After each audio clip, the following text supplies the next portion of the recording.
on the Exordium podcast. John and I have known each other for many, many years. We were early days at Zuora and helped take the company public. And since then, John has had a phenomenal career in leading revenue teams at various tech companies. So, John, big welcome to the podcast. Yeah, thanks for having me.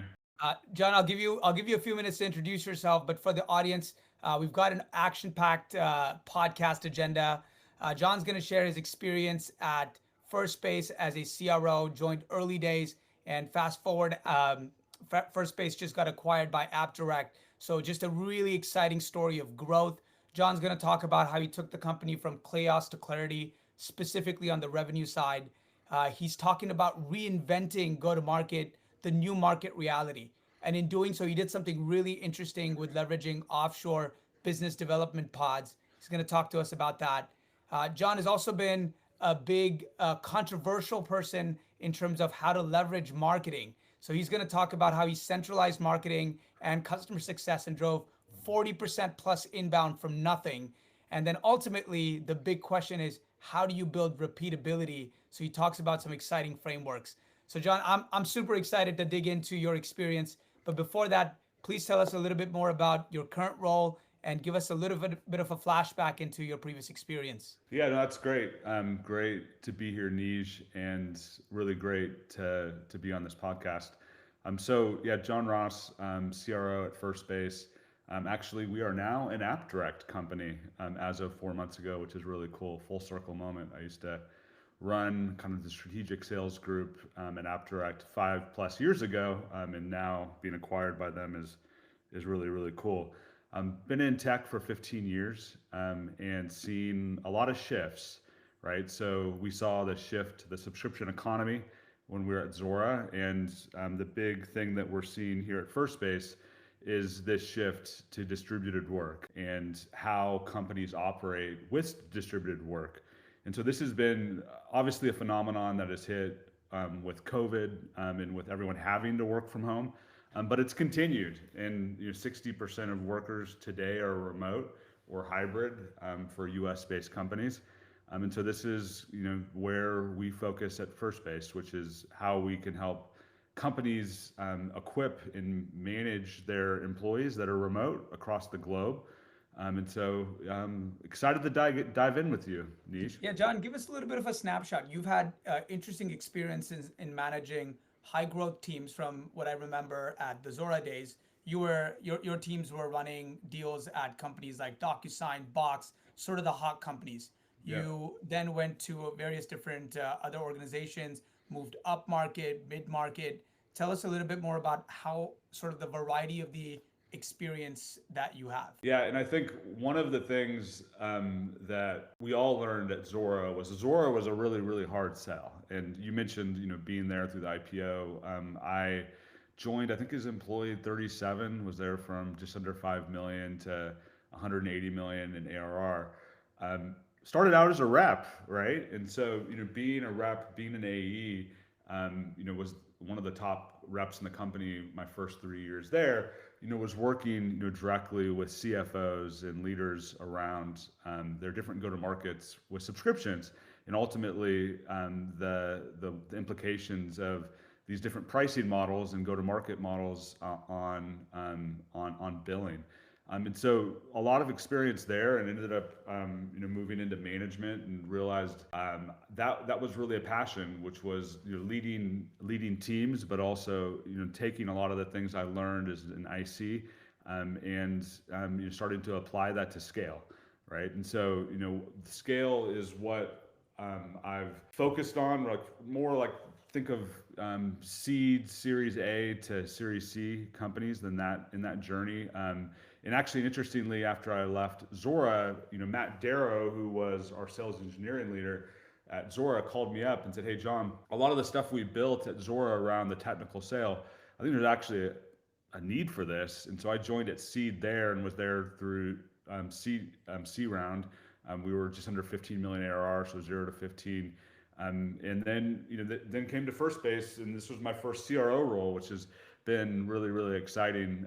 Being able to not just lead the sales, but lead the implementation, marketing, and the solutions team, and have more of a all-encompassing go-to-market role So that's been a learning experience, but also there's been a lot of ups along the way. That's great, John. Well, congrats on that. So let's dive in. So you now have the CRO position. When you stepped into the company, what did the org's focus look like at that time? Yeah, this is a really good question, and I remember clearly the first executive offsite in Orlando. Orlando was great. It was the middle of winter. I think it was December, and it was 75 degrees. That was the good news. The bad news was I walked into my first executive meeting and the company was chasing 20 priorities. And unsurprisingly, I'm not really seeing much progress at all. So the things that we did was we reduced to three priorities, and these didn't come overnight. I'd say that over the first 2 months, we really started to hone in on how we were going to get the company aligned on things that we could accomplish, not 70, 80% of the way, but accomplish 100% of the way. And you can't do that as a small company across 20 priorities, obviously. And so we ended up landing, and we got our board's buy-in, and we were about 6 months in from our Series B from Kleiner Perkins and Andreessen Horowitz, and we got their buy-in to these three things. And so the first was global expansion. And so global expansion for us in equipping US and European based companies with IT equipment was these companies had employees in 7, 8, 10, sometimes 20 different countries. And so when I joined, we were focused on equipping remote employees just in US and Europe. And what we realized is like, yes, this is our target market, US and Europe, but we needed to focus on expanding our international footprint beyond US and Europe. That meant building new 3PL partnerships, standing up supply chains in emerging markets, and giving our customers confidence that they could onboard and offboard employees anywhere in the world. And so that was the first, what we call big rock. The second big rock was, and I learned this from Zuora, which was really how we built this IT ecosystem that could plug into the CFO office. For us, this is the CIO office that we're selling into. So how can we build an integrated platform for them? Well, when I joined, the platform was not very integrated to the systems that they used and was not really targeted to the CIO either. We were actually targeting HR more than we were to IT departments. So we knew we had to move up market. We also knew that we needed this IT first type of platform. And so we built out of the box integrations with Workday, ServiceNow, Okta, JumpCloud. And these integrations really is what helped us optimize our ICP, which is really going after companies that were 500. And John, maybe unpack that a little. As a CRO, now you're talking about impacting product strategy.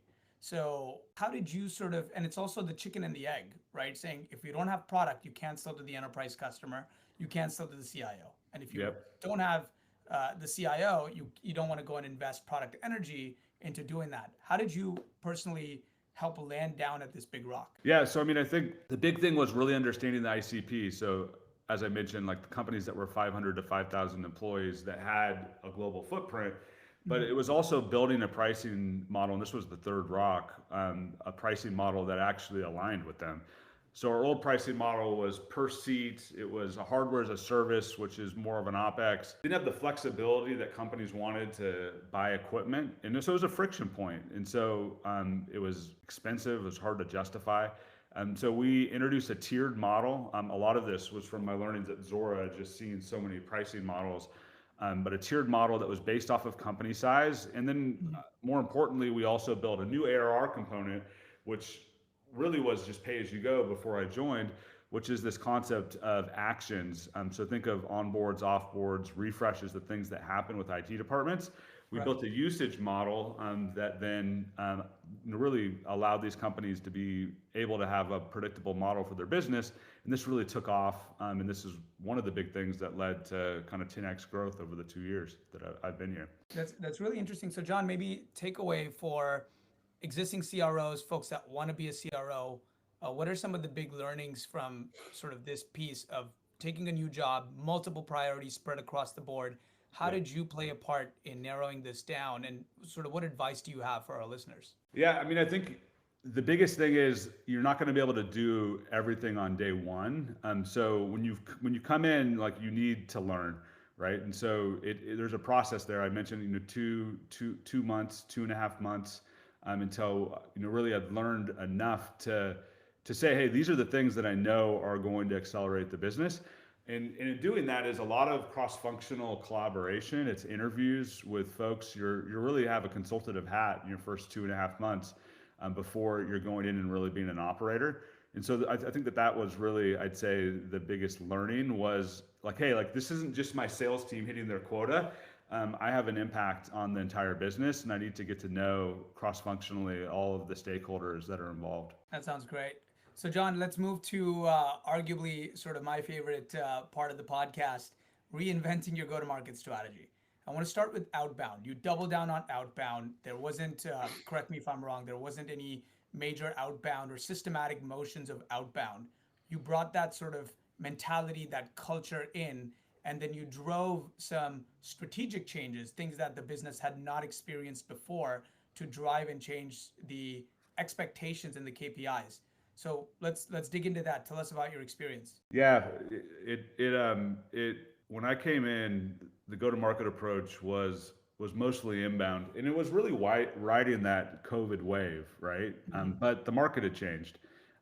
The companies were going back to the office, and so this whole concept of hybrid approach, companies were building hubs around the globe, for their business because people wanted to have those in-person interactions, and so we needed to build a platform that could equip those models.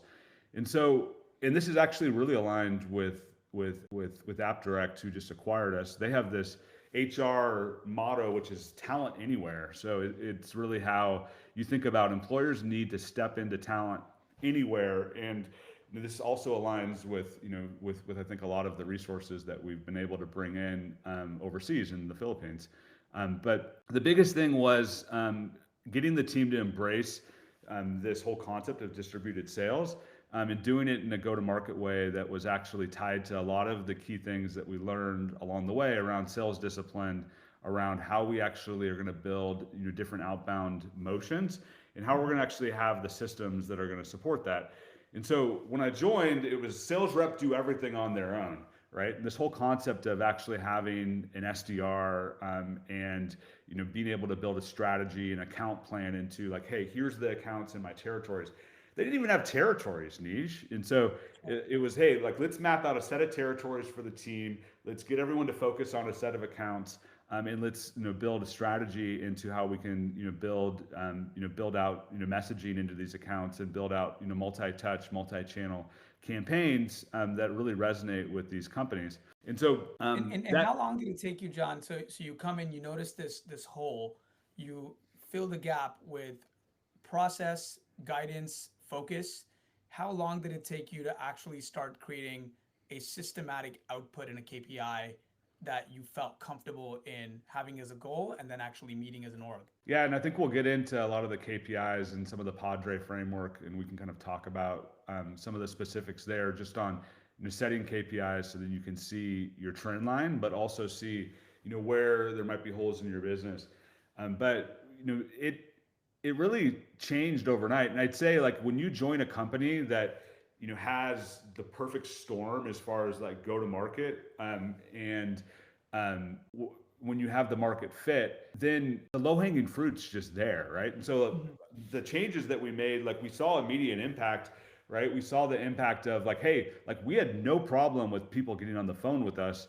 They just didn't know who we were, and we weren't making the phone calls, right? And so a lot of it was, just getting the team, around a set of activities that needed to happen. You need to build X accounts out per week. You need to make X phone calls per week. We expect this amount from an email, standpoint. So the rigor that went into that, I think, just that rigor did not exist before we started to build these kind of enterprise sales, motions and discipline for the team. Yeah, and that's props to you. I think a lot of it is stemming from and deep rooted from the fact that you have done complex sales. You have sold to sort of the quote unquote five guys in the room, and you're bringing in that rigor. And I think it's a lot of times founders, CEOs are looking for their right hand revenue leader that has had this level of experience or has worked for somebody that has provided this Yep. level of guidance So it's exciting to see that. This is a sort of a great plug even for us at Exordium Talent. We're super happy to have provided resources to John's team to drive this outbound motion. But John, let's unpack that a little bit, right? You've Yep. now built, you're sort of building the plane while flying it. Now you want to bring in more muscle so you can increase the output. Tell us about why you leveraged Exordium Talent for offshore resources, how you've essentially scaled that model. Tell us a bit more about Yeah. that. Yeah. And remember, all this ties back to those three initial rocks, right? And so you talk about, okay, now we're going outbound. Well, we're going outbound with focusing on companies that have global footprints. We're going outbound with, hey, here's the IT stack that we can plug into. We're going outbound with, like, hey, we've got a really simple model for you to buy from us. And so those three rocks come into play with all of these things, all the way to your point of, like, hey, like now we want to put our foot on the gas, right? And so Right. once we learned these things, once we saw we were 2 quarters in, that we had a model that we could scale on. We realized, like, hey, like in this distributed model, we can target a set of accounts and a set of people within accounts. And in partnering with Exordium, we brought on three SDRs, and I think the biggest thing there was, this team, was able to fluently integrate into our team, partner with our AEs, but also be a third of the cost of what it would be to hire the same role in the U.S. And so they also, allowed us to have a new lens on, okay, so these are global companies, back to those rocks. So we're able to target companies in APAC, specifically in India. So a US-based company, we realized there's all these IT folks in APAC and Singapore and India, and so we targeted these folks to actually get into these organizations, and then ultimately expand into different groups in US. Yeah, I mean, I think when you think about it as a lever, it's really about scale, right? And so for us, like, we've been able to actually still have US based SDRs and do that with SDRs in APAC, which gives us around the clock coverage as far as the different accounts and people we're going after. And I think that this is really realistic for how companies are going to scale in the future when they think about distributed workforces, right? And so And John, I'm very curious about your plug on the AI SDR. Give me your raw thoughts on it. the AI SDR, I mean, I think the AI SDR is all about how you can leverage AI to get people up to speed really, really quickly. For us, like, we brought this team on from Exordium, and we leveraged AI, and we created a bot around our ICP, around our target accounts, around different prompts and messages that we wanted them to use, and they were able to hit the ground running within 48 hours of being hired onto our team. And so for Wow. us, that AI was really about, speed and getting the team to work efficiently really quickly. Do you see a reality where outbound is entirely taken over by AI agents that behave as SDRs, BDRs? Do you see that happening? No, I think it's always going to be a marriage between how you leverage the AI and real people and real interactions. And so for us, like, we leverage AI all the time, and it helps us get the job done much, much quicker and more efficiently. And so it still is error prone. It's not always pointed the right direction, and it takes that kind of human lens to understand, okay, this is exactly kind of my hypothesis of how I want to get into this account, or this is the message that I think is really going to sync with this CIO. I think that those are things that ultimately, like, we're trusting our people to make those decisions. That's great. Let's talk about solutions engineering. This was sort of a critical step in driving your win rates up. It was a big sort of winning component as part of your deals. What did you do differently? What sales engineering is a term that gets thrown around. You've had amazing experience with a company like Vivin that focused on that. Tell us how you leverage that experience here at Firstbase. Yeah, and actually, it was lucky enough to bring on Bruce Warnford Davis, and he ran the solution sales engineering team at Zuora. So had the same type of enterprise experience selling complex deals, and ultimately this whole concept of the technical and operational win, which for us is hey, like we need to make sure that operationally and technically that we get the win, as well as politically and kind of relationshiply with these accounts and people. And so for us, the solutions team has been really critical for us, not only to do that and have a defined process and how we do that in our accounts, but also to feed the product back, the product loop back, and the gaps back to our product and engineering team. And so, back to those three rocks. For us, Nij, the solutions team was, really the middleman that allowed us to, feed back all the data to our product team on like, hey, by the way, like if we want to support companies globally, here's how we do it, and here's where we do it, and here's where we're going to drive the most bang for the buck as far as kind of ROI and opportunity value into our business. And so for us, like it was significant. We increased our win rate from 6% to I think it was close to 22%. And so Wow. this is just with that team, that whole concept of team selling and focusing on the operational and technical win. Is that a recommendation that you have for companies out there? Just again, with the whole concept of AI, making it much easier from an adoption perspective, bringing in a solutions engineer could feel like a cost or increase of customer acquisition cost. What are your sort of quick Yeah, thoughts for so other it's leaders? it's no longer the days where you hire a sales engineer and you have an AE and you say go hit the market. You guys are 1-to-1 ratio. It's much more fluid. Like we also implemented demo automation, which was use case driven, and that was what our solutions team did. So in S1, S2, stage one, stage two of an opportunity, the reps could demo use cases and have demo stories that they could take to market, and they don't have to bring in an SE to every call. But we found that it's really important for them to scope as well as to build out that operational and technical win when we get to stage three and stage four. And the increased win rates, I think, were the IT teams appreciated that because again, like if you think of our big rocks, like that IT ecosystem and integrating into the IT ecosystem was really critical. And so being Right. able to define and scope that out with the solutions team was massive for us. That's great. Thank you for sharing that. Let's move to the next topic here, John. You and I have had a lot of powwow around marketing, holding marketing accountable, making marketing work, and it seems like you found yourself a pretty amazing unlock. You've centralized marketing, and not just marketing, but also customer success, and you've driven almost an incremental 40% plus on the inbound side. So tell us what you walked into, tell us the change that you made, and tell us the success that you're having. Yeah, I think there's the new reality of what's considered good in regards to investment into marketing, and so it used to be you spend $2, $3, and if you got a dollar back, that was okay, right? But the reality is it needs to be close to 1-to-1 now, and you'll see this. I mean, especially with tier one investors like Andreessen and Kleiner. This was one of the biggest metrics that they want to understand. For every dollar that you're investing in marketing, what are we getting back, Yep. right? And so for us, we had to make some really hard calls. We actually let go and fired the entire in-house team due Wow. to um, results that were pretty flat. So I would call it a lack of results, and we rebuilt the team from the ground up.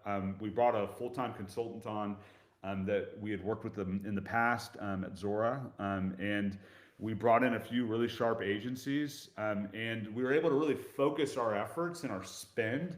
And so think about this. I mean, we had 6 people in marketing. Well, we got a lot of dollars back, right? And so Mhm. our ROI looked a lot better. So it wasn't just about like, hey, we want to continue performing at the same level. We actually wanted to increase our performance with less folks, and we were able to do that by by really making sure that the joint kind of go to market strategy between marketing and sales was fluid, and that we were able to focus on the things that were giving us immediate return on pipeline.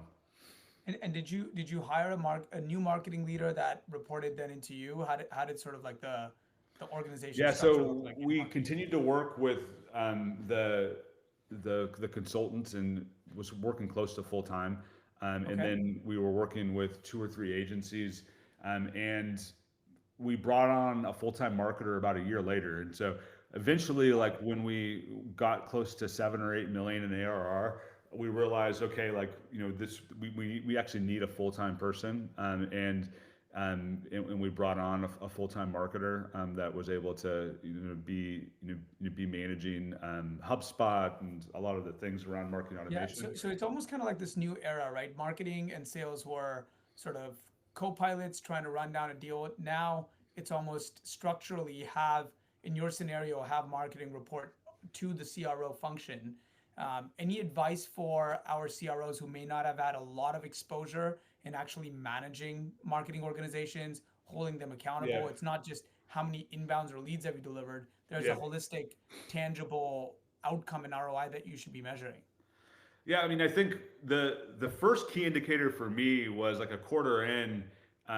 The ideas that we're hitting with our marketing team were all ideas that like our go-to-market team was coming up with, right? And Mhm. so it doesn't take rocket science to come up with these campaign ideas, come up with creative ways to drive pipeline. I think the biggest thing is that one way that might work one quarter, it's not necessarily going to work next quarter. So it's a constant Correct. evolution and looking at the data to understand what's working and what's not. And so right after COVID, these, virtual whiskey events and these virtual meetups were hitting it out of the park, right? And then a year later, like we couldn't get anyone to sign up for these things, Right. right? And so we had to shift, and we actually moved into like a giveaway campaign, which was like, hey, if we give somebody something for $100, our cost of acquisition is actually not that high. And we can get them into our platform to actually register for that giveaway, and they actually get to see our platform in action. We saw that working really well, and that lasted for 2 quarters, and then that started to fade away. So we started to think about, different ways that we could leverage different campaigns. And Yeah. so Super interesting. so Super there's interesting. And what different about angles there, John? Niche, Any? in how you can approach it. Yeah, no, I like it. Tell me a little bit about sort of tools and software that you invested in. Any major highlights, and more so, was there any specific set of technologies or a specific tool that you saw oversized ROI on? Yeah, well, you mentioned that I was at Vivin. Obviously, that was something I learned. Worked with sales engineers from some of the top tech companies around the globe, but knew that, hey, for these big rocks, we need to be able to manage product gaps. We need to be able to manage the technical win. So we brought in Vivin. That's what Vivin does. Got it. But we were really maniacal on outbound and pipeline, and so we brought in SalesLoft, and we didn't just say, "Hey, here's your new tool." Like our whole team, cross-functionally, our whole leadership team put the time in to think about like, what's the messaging and what's the sequences that we want to actually bring to market. We leveraged some AI there, but like the reality Yep. is, this was really group think that actually allowed us to kind of figure out like what was going to be some of the initial outbound campaigns. And Okay. then the other thing was, Lead IQ, and Zoom Info, for just constantly building out accounts. We kept Right. talking to companies, they didn't know who we were, so like we just need to build accounts out. And so making it really easy for companies to build out accounts, and target the accounts that were getting funding with like Crunchbase Enterprise and some of these things. So account build out was also a key thing, especially when we were an early stage company. Eventually, our database got up to 250,000 accounts. It was more about looking at where people were moving through those accounts, versus Got new it. accounts. But the first 6 months, it was heads down. Like, hey, like everyone needs to be building out 50 to 100 accounts every week. Got it. So Vivin, uh, Salesloft, Zoom Info, big sort of tools, and of course Exordium Talent. So goes Well, without and then saying. on the marketing side, we actually moved from Exordium Talent. Can't forget that. We moved from Marketo to HubSpot. Marketo was was okay for like a larger team, so we had 6 folks. But we were able to manage everything with HubSpot with one person, and Wow. it was like a fraction of the cost. And so I know 5, 10 years ago, HubSpot didn't fit the bill, but it actually can manage a lot of things at a more of an enterprise level now. So that was also a big shift we made. I love it. So John, you shared about the three big rocks. You shared about expansion strategy, leveraging sales engineering, building outbound. So we talked about a lot of this stuff. We talked about now consolidating marketing and leveraging agencies. Let's sort of put a wrap around all of this, right? So you've done this. You yourself shared that there's these pockets of success that you have. the Yeah. biggest goal now and the biggest sort of challenge that CROs, CEOs, founders have is how do you consistently drive repeatability? You talk about a framework, you talk about Padre.